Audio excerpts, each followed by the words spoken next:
할렐루야. 예, 오늘도 우리에게 새 날 허락하여 주시고 오늘 이른 새벽 하나님의 전에서 예배할 수 있도록 은혜 허락하신 하나님께 우리 영광의 박수 같이 돌리겠습니다. 할렐루야.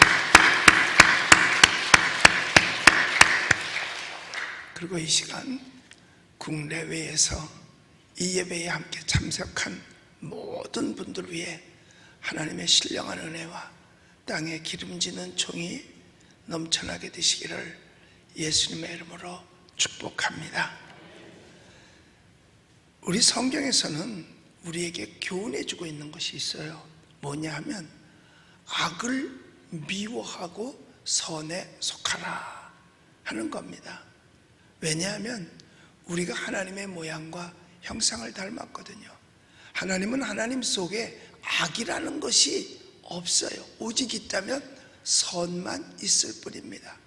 그래서 하나님께서 우리를 창조하신 후에 우리는 선을 행할 권리가 있지 악을 행할 권리가 있는 것이 아닙니다. 자, 그러면 우리가 악을 미워하고 선에 속하기 위해서 우리들이 해야 할 일들이 조금은 있습니다. 그것이 바로 뭐냐 하면 부지런하여 게으르지 말고 열심을 품어서 주님을 섬기는 겁니다. 그 섬기는 게 뭐냐? 바로 예배거든요. 그래서 우리 기독교는 예배의 종교라고 할 수 있어요. 물론 타 종교도 예배는 있어요. 자기네 신한테 하는데, 그런데 그거는 온전한 예배가 아닙니다. 그래서 기독교는 온전한 예배의 종교거든요. 그래서 예배가 없으면 기독교의 존재 가치가 불투명한 거예요. 모임 그 자체가 벌써 예배의 시작이거든요. 그래서 에베소 교회는 에베소서에 보면 에베소 교회에 이런 표현을 합니다. 교회는 그리스도의 몸이요 우리는 그 지체다. 그러므로 무엇을 통해서 우리가 주님의 지체가 되느냐? 바로 예배를 통해서 주님의 지체가 되는 거예요. 그러니까 지체로서 공동체인 예수 그리스도의 몸된 교회를 이렇게 세우는데 그 교회를 가리켜서 에클레시아라고 말합니다. 그러면 에클레시아는 무슨 뜻이냐? 불러냄을 받은 자들의 모임이다 라는 거예요. 그래서 스데반이 순교하기 전에 광야 교회라고 말합니다. 우리 조상이 걸어온 길 광야 교회.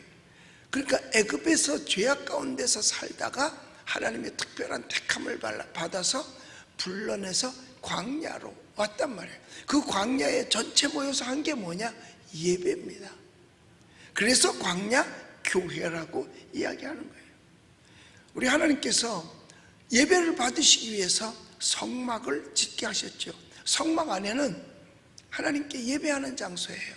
그런데 그때 당시에는 성막 안에는 지성소에 제사장만 들어갔습니다. 그래서 제사장이 하나님 앞에 예배드림을 통해서 죄사함을 받게 하고 하나님의 은혜를 받게 하였습니다. 그런데 우리 예수님께서 십자가에 달려 죽으심을 통해서 그 죽는 순간 성소의 지성소와 성소의 사이를 가로막고 있던 휘장이 위에서부터 아래로 갈라지게 됩니다.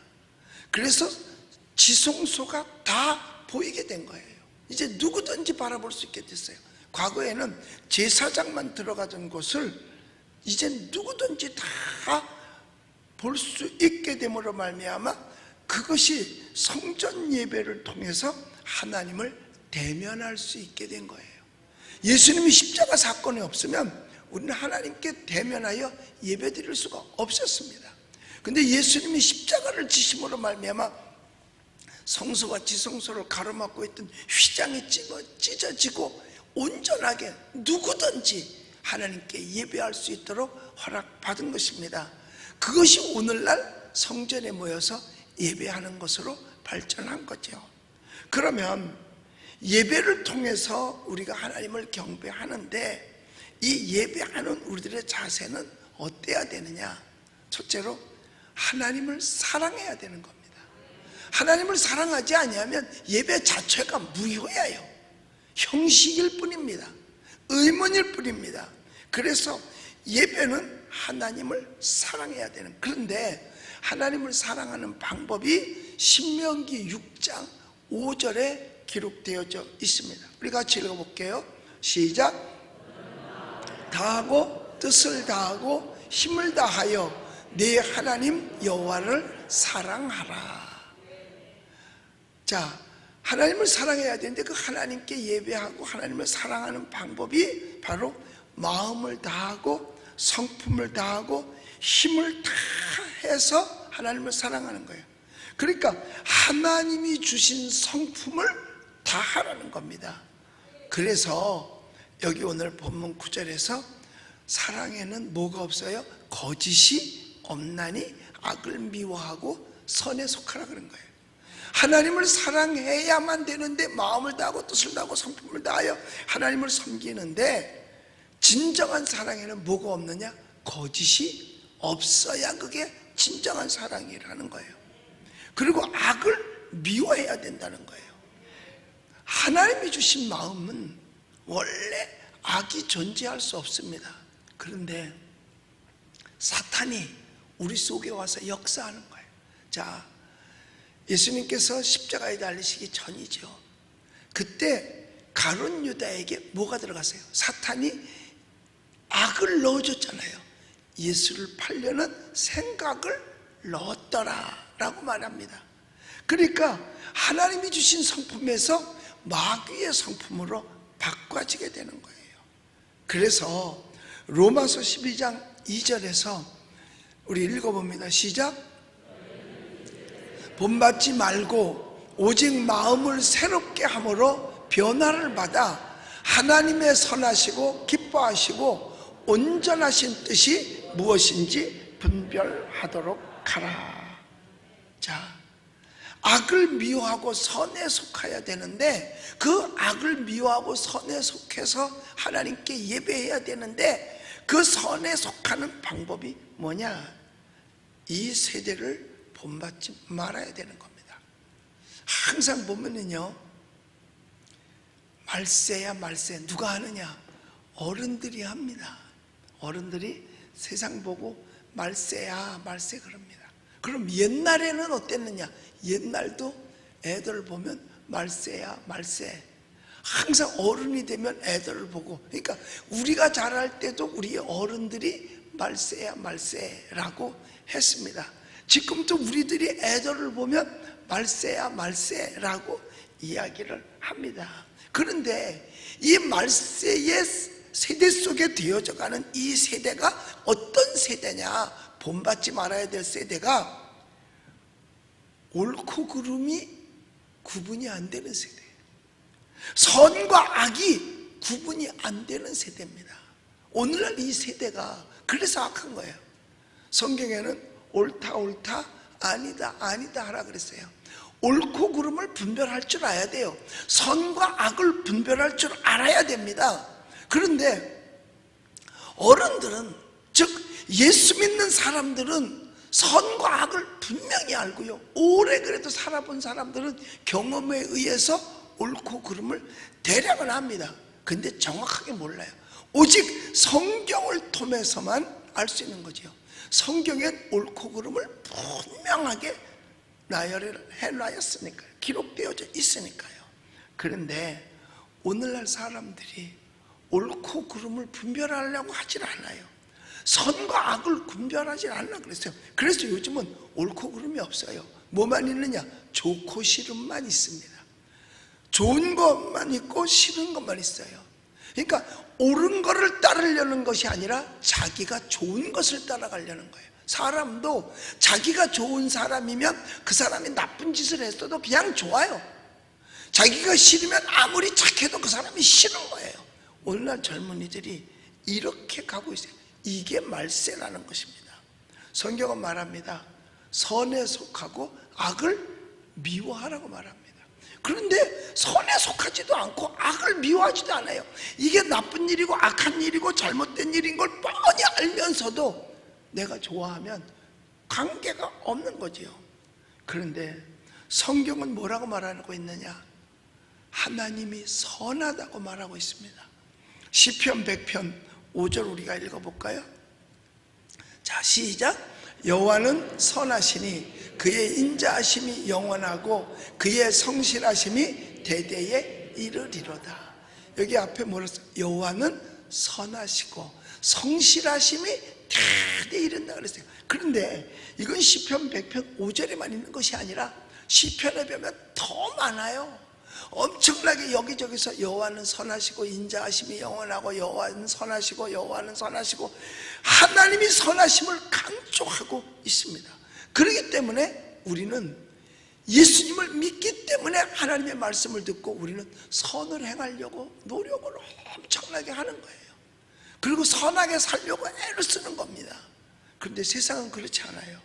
선과 악의 구별이 없어요. 옳고 그름의 구별이 없다니까요. 그러니까 성경을 기준으로 성경을 잣대로 해서 세상을 바라볼 때 보면 이것도 악하고 이것도 악하고 이것도 악하고 이것도 악하고 악한 게 너무너무 많아요. 그런데 사람들은 그 악한 것을 즐기고 있는 거예요.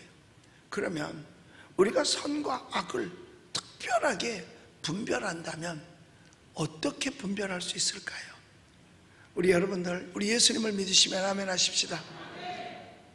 예수님을 믿는 하나님의 사람으로서 우리는 하나님의 사람으로서 내 자녀를 어떻게 양육할 것이냐, 거기서 선과 악을 구별할 수 있어요. 내가 내 자녀에게 권면하고 칭찬하고 밀어줄 수 있는 것은 대개가 다 선한 것입니다. 그런데 용납할 수 없는 것들, 책망할 수밖에 없는 것들은 거의가 다 악입니다. 거의가 다 악이에요. 그러니까 내 자녀에게 술 먹으라고 할 수 있겠냐 이거예요. 못해. 그럼 그건 악인 거예요. 내 자녀에게 마약을 하라고 할 수 있겠냐? 할 수 있어요? 못하죠. 그럼 그건 악인 거예요. 내 자녀에게 노름하라고 할 수 있겠냐? 못하죠. 이건 악인 겁니다. 그리고 내 자녀에게 게으르게 살으라고 할 수 있겠냐? 못하잖아요. 그래서 게으른 건 악입니다. 그래서 예수님도 악하고 게으른 종이라고 말했어요. 자, 그러면 싸우는 거, 그것도 그러면 권할 수 있겠느냐? 뭐 공식적으로 스포츠로 싸우는 게 아니라 그것도 악이기 때문에 그래요. 거짓말하는 것, 넌 거짓말을 잘해야 돼. 그래야 성공할 수 있어. 그리고 거짓말하는 방법을 가르쳐주는 부모가 있을까요? 없어요. 그러니까 이런 게 다 악이에요. 사람 속에는 그래도 조그만 양심이 남아있어서 대략은 선과 악이 구분됩니다. 그런데 요즘 사람들은 아예 양심을 팔아먹었는 것 같아요. 자기가 하는 일은 무조건 선이고 남이 하는 일은 무조건 악인 일들이 오늘날 얼마나 많은지 몰라요. 그것은 안 된다는 겁니다. 자기가 책임져야 될 걸 절대로 네가 책임지지 마. 남 탓해, 남 탓해. 이건 악입니다. 이거 부모 가르치는 부모 없을 거예요. 그리고 모든 걸 뒤로 밀어. 이것도 악입니다. 야, 그건 뒤로 밀어. 천천히 밀어. 이거 부모 말하지 않습니다.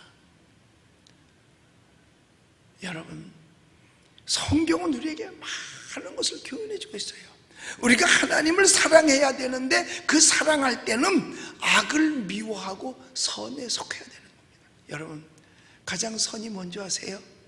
예배하는 게 가장 선한 일인 줄 믿으시기 바랍니다. 예배 드리면서 악을 행하는 사람이 없어요. 물론 예배당에 와서 악을 행하는 사람들은 간혹 있어요. 뭐냐? 기도할 때 옆에 가방 훔쳐가는 사람. 이건 악을 행하는 거죠. 어쩌다가 몇 년에 한 번씩 가끔가다 그런 일이 생겨요. 그러니까 가방 아무 데나 두면 안 돼. 왜냐? 가방 없어졌어. 나중에 알고 보면요, 화장실에 가 있어. 가방이 발이 달렸나 봐. 그러고 보면 안에 내용물이 없어졌어. 이건 예배하러 오는 게 아니죠. 악이죠. 그러나 예배하는 사람은 가장 선합니다. 왜? 하나님 앞에 예배할 때 영과 진리로 예배할지니라. 할렐루야. 자, 그러면 우리가 하나님 앞에 신령과 진정으로 예배하기 위해서 우리가 해야 될 일이 있는데, 그게 바로 뭐냐? 우리 여기 11절 말씀을 보면 됩니다. 우리 본문 11절을 한번 읽어보겠습니다. 시작. 부지런하여 게으르지 말고 열심을 품고 주를 섬기라. 여러분, 예수 믿으려면요 솔직히 부지런해야 돼요. 교회 왜 못 나오세요? 목사님 제가 너무 게을러서요. 게으르면 못해요. 근데 성경에 게으른 건 악이라 그랬고요, 그 다음에 게으른 자는 해진 옷을 입는다 그랬고, 게으른 자는 빈궁이 도적같이 온다 그랬어요. 그래서 사실 예수 믿는 나라들이 잘 살았던 이유가 뭔지 아세요? 부지런해서 그래요. 그리고 예수 믿는 사람들이 훨씬 부지런합니다. 여러분, 부지런하니까 이 새벽에 예배당에 오지요. 게으른 사람은 못 와요. 여러분, 우리 한국적 사고방식은요 새벽에만 일어나면 부지런해요. 그냥 새벽에 일어나서 그냥 교회를 안 오더라도요 새벽에 일어나가지고 동네 마당 쓰는 사람 보고 부지런하다 그래, 게으르다 그래? 부지런하다 그래요. 그리고 마당 쓸고 들어가서 하루 종일 자빠져 자도 그 사람 보고 게으르다 소리를 안 해요. 왜냐? 새벽에 일어났거든. 새벽에 일찍 일어나서 장가방 들고서 장 보러 가는 사람 게으르다 그래, 부지런하다 그래? 부지런하다 그래요. 새벽에 나와서 무슨 뭐 신문도 배달하고 우유도 배달하고 뭐 등등 새벽에 일하는 사람 보고 부지런하다 그래, 게으르다 그래? 부지런하다 그래요. 그러니까 새벽에만 일어나면 무조건 부지런한 거예요. 그러니까 우리도 새벽에 일어나요. 그러면 새벽에 일어나서 앉아서 간에 자는 사람 쳐다볼 것도 없어. 그러면 안 돼요. 그리고 새벽에 일어나서 문을 걷어내 차고 성경을 들고 교회로 나오면 바깥에 있는 사람들이 볼 때도 예수 믿는 사람은 어때? 부지런한 거예요. 그래서 성경은 부지런하여 게으르지 말고 열심을 품어서 주님을 섬기라 그랬어요. 그러니까 새벽 기도하는 사람은 부지런할 수밖에 없는 거예요. 누가 뭐래도 부지런해요. 하나님이 보셔도 부지런해요. 그래서요 부지런히 하나님께 예배하는 겁니다. 그러니까 게으른 사람은 예배 성공자 못 돼요. 지난주에 모두에서 늦잠 잤어요. 그러니까 부지런하지 않죠. 새벽기도 게으른 사람 못하고요, 예수 믿는 거 게으르면 못 믿어요. 솔직히 그래요. 게으른 사람 신앙생활 잘 못합니다. 왜냐? 예수 믿는 사람은 다 최소한 두 짭이야. 두 짭. 왜냐? 세상에 일이 있잖아. 세상 일 있죠. 또 교회 나오니까 주의 일 있죠. 그러니까 투잡을 해야 되니까 게을러가지고 어떻게 투잡을 하겠어? 하나도 못하지. 그러니까 벌써 주일날만 되면 벌써 다른 때보다도 더 부지런하게 일어나서 씻고 닦고 뭐 때 빼고 광 내고 다 그래야 예배당에 오잖아요. 그러니까 게을러서는 신앙생활 잘 못한다니까요. 그래서 성경은 열심을 품어 주님을 섬기라고 말한 거예요. 나태하면 신앙 회복 안 됩니다. 나태하면 예배 회복 안 됩니다. 그래서 우리가 예배 회복을 위해서 우리 부지런을 한번 떨어보자. 그게 특별 새벽 기도예요. 그래서 우리가 지금 예배가 회복되고 있잖아요. 우리 거의 예배가 지금 회복되고 있어요. 새벽 예배 회복되고 있죠. 수요 예배가 회복되고 있죠. 금요 차례가 회복되고 있죠. 주일날 1부 예배가 회복되고 2부 예배가 회복되고 3부 예배가 회복이 덜 되고 4부 예배가 회복됐잖아요. 이제 3부 예배만 회복되면 돼요. 그래서 성가대도 회복되고 다 회복되는 거예요. 구역 예배도 회복되고 이제 전도회 모임도 회복되고 다 회복돼야 돼요. 이렇게 회복될 때 온전한 회복이 이루어지는 거예요. 그런데 게으르면 나태하면 회복이 안 됩니다. 그래서 오늘 여기 성경에 말합니다. 부지런하여 게으르지 말고 열심을 품어 주를 섬기라 라고 말씀을 했고, 리더들도 8절에 보면 부지런함으로 베풀어야 된다 라고 말씀하고 있습니다. 나태하면 회복 안 돼요. 우리 사랑하는 성도 여러분, 우리 예수님 믿으시면 아멘 하십시다. 예수 믿는 사람이 해야 될 것은 오직 예배입니다. 다른 거 다 못해도 괜찮아요. 예배의 성공자만 되면 됩니다. 그러면 예배를 통해서 하나님의 말씀을 듣고 깨달음을 얻고 회복되는 역사가 나타나는데, 삶의 회복이 같이 오게 되는 줄로 믿습니다. 그러므로 우리 예배자는 이 땅에 소망을 두고 사는 사람이 아니에요. 하늘나라에 소망을 두고 사는 사람입니다. 사도 바울도 그런 얘기를 해요. 내 소망은 하늘에 있다고. 만약에 이 세상이 전부라고 할 것 같으면은 나보다 더 불쌍한 사람이 어디 있겠느냐. 바울한테 말할 수도 있어요. 나도 마찬가지야. 바울 선생님, 나도 당신하고 똑같이 나도 불행한 사람이야. 소망이 없다면 여러분도 마찬가지죠 뭐. 그러니까 예수 안 믿는 사람들이 볼 때 우리가 새벽같이 일어나서 예배당에 오면 미쳤다 그래. 미쳤다 그런다니까. 그 새벽에 잠자지 뭐하러 예배당에 나갔느냐고. 맞아, 우린 미쳤어. 우리는 예수에 미쳤지. 솔직히 도박에 미친 것보다, 춤바람에 미친 것보다, 세상에 미친 것보다 예수에 미치면 살 길이 열리죠. 세상에 미치면 죽을 길이 생기지만 예수에 미치면 살 길이 열리는 거예요. 그러므로 소망을 갖고 어떻게 해야 되느냐. 자, 우리 12절을 한번 같이 읽어보겠습니다.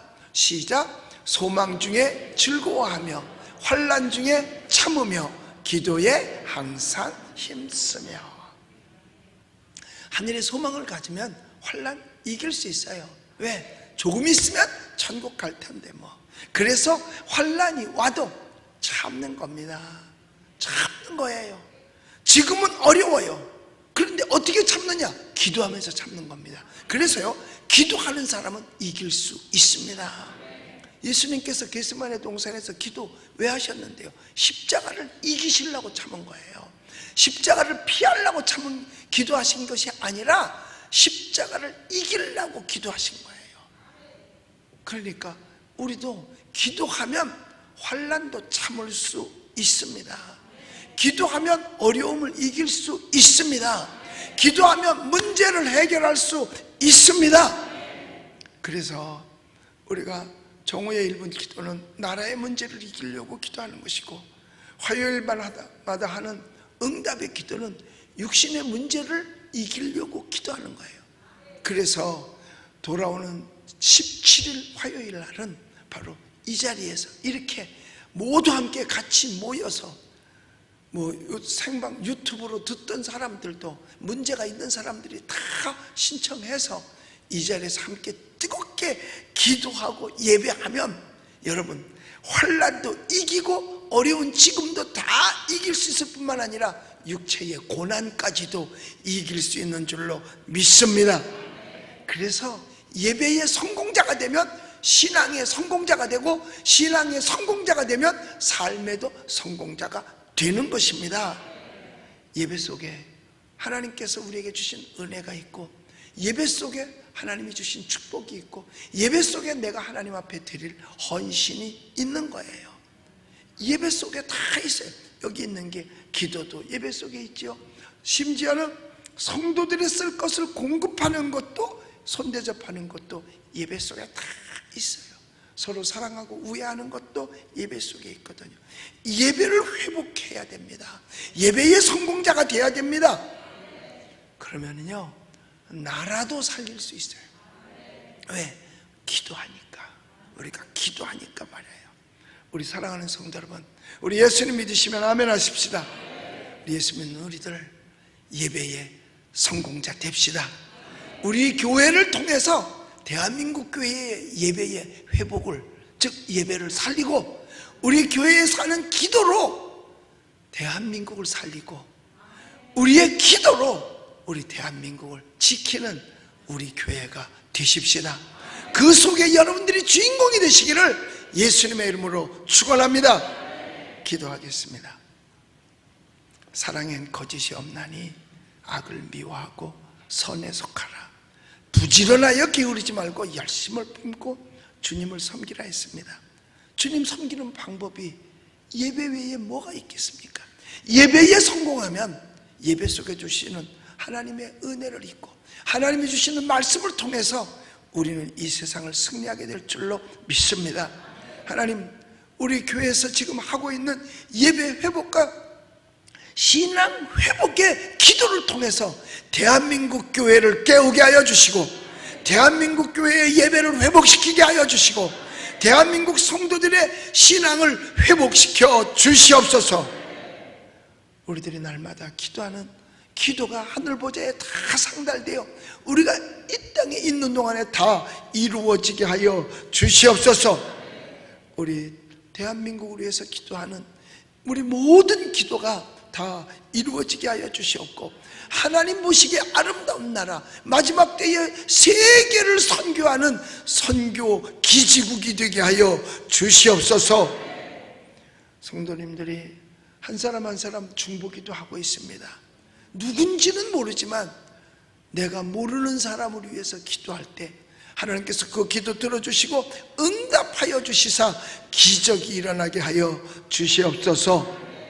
또 11월 17일 날 우리 이 자리에서 응답의 기도 신유대 부흥성회를 엽니다. 동서사방 원군 각처에서 많은 분들이 참여해서 응답받고 승리할 수 있도록 도와주시옵소서. 오늘도 예물 드린 손길이 있습니다. 하나님께서 기억하여 주시고 소원대로 되게 하여 주시옵소서. 주의 이름 비르며 기도할 때 성령께서 역사하시길 원하오며 나사렛 예수님의 이름으로 기도드리옵나이다. 아멘.